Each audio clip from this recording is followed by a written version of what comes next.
ये लीजिए मैडम आपकी दवाई। कितने की है? इसके 350 रुपये हो गए। अभी करती हूँ। बेटा मैं कितने पैसे दूं? आंटी फ्री है, ले जाओ आप। फ्री? हाँ फ्री है, काफी टाइम से रखी हुई है, एक्सपायर हो जाएगी तो आप ले जाओ। अच्छा बेटा थैंक यू। ये क्या बात हुई? आप मुझे दवाई के 350 बता रहे हैं और उन्हें आप दवाई फ्री में दे रहे हैं? क्योंकि उनके पास पैसे नहीं थे दवाई लेने के, तो इसलिए फ्री में दे दी। आपको कैसे पता कि उनके पास पैसे हैं या नहीं है? क्या पता वो झूठ बोल रही हो आपसे? वो पिछले 2 दिन से दुकान पे आ रही है, इस दवाई के रेट पूछती है और उदास होकर चली जाती है। अब दवाई खरीदने तो वही आएगा ना जिसे उसकी बहुत ज्यादा जरूरत होगी, तो मैं समझ गया कि उनके पास पैसे नहीं है, इसलिए फ्री में दे दी। अच्छा भैया, ऐसी बात है तो मुझे भी कुछ डिस्काउंट मिलना चाहिए। अब ऐसा तो है नहीं कि आप एक कस्टमर को आप मेडिसिन फ्री में दो और दूसरे के लिए कुछ डिस्काउंट भी ना करो।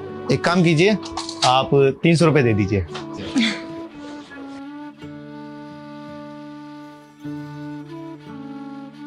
सही है, हो गया भैया। ठीक है, थैंक यू। एक बात पूछूं आपसे? हाँ पूछो। आपका नुकसान नहीं होता? आपने मुझे 20% डिस्काउंट दे दिया और उन्हें आपने मेडिसिन फ्री में दे दी। अरे नहीं मैम, कोई नुकसान नहीं होता, मैं सबको जरूरत के हिसाब से दवाई देता हूँ। मतलब मुझे कुछ समझ नहीं आया भैया। मतलब ये कि आप पैसे दे सकती थी, लेकिन फिर भी आपको लगा कि आपको डिस्काउंट मिलना चाहिए, तो मैंने आपको डिस्काउंट दे दिया। अब वो पैसे नहीं दे सकती थी क्योंकि उनके पास पैसे नहीं थे, तो उनको मैंने फ्री में दवाई दे दी। वाह भैया, आजकल जहाँ सब अपना प्रॉफिट देख रहे हैं, आप अपना नुकसान करवा रहे हो। अरे मैम, लोगों की भलाई में कैसा प्रॉफिट कैसा नुकसान, और वैसे भी मंथ के एंड में मुझे प्रॉफिट हो ही जाता है। कैसे? आपको पता है केमिस्ट लाइन में ना बहुत प्रॉफिट है। दवाई हमें बहुत सस्ते दाम पर मिलती है, लेकिन केमिस्ट अपना प्रॉफिट बनाने के चक्कर में उन्हें एमआरपी पे ही बेचता है। अगर हम थोड़े बहुत सस्ते दामों में भी दवाई बेच देंगे तो हमारा कोई नुकसान नहीं होगा। अरे भैया, आप खुद मेडिकल लाइन में हो और आप मेडिकल लाइन की पोल खोल रहे हो। अरे मैं पोल नहीं खोल रहा, बस सच्चाई बता रहा हूँ। अब मानने की बात है, आपने ये दवाई ली है, अब मुझे तो ये दवाई 150 से 200 रुपए की पड़ी है, लेकिन मैंने आपको इस दवाई के 350 रुपए बताए। अब प्रॉफिट बनाने के चक्कर में आपको 350 की भी दे सकता था, लेकिन आपने बोला कि छूट मिलनी चाहिए, तो मैंने आपको ये 300 में दे दी। तो देखिए, आप भी खुश हो गई और मेरा प्रॉफिट भी हो गया।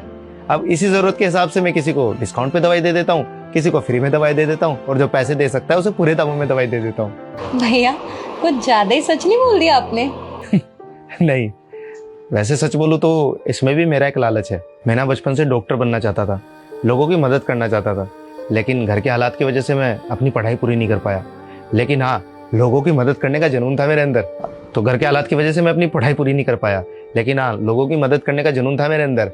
तो मैंने इधर उधर नौकरी की, थोड़ी बहुत सेविंग की, और उसके बाद डी फार्मा कर ली। फिर उसके बाद दवाइयों की नॉलेज इकट्ठी की और ये मेडिकल स्टोर खोल लिया। अब भगवान की दुआ से मेरा काम अच्छा चल रहा है, और इसी के जरिए मैं लोगों की मदद करता हूँ और अपना भी सपना पूरा करता हूँ।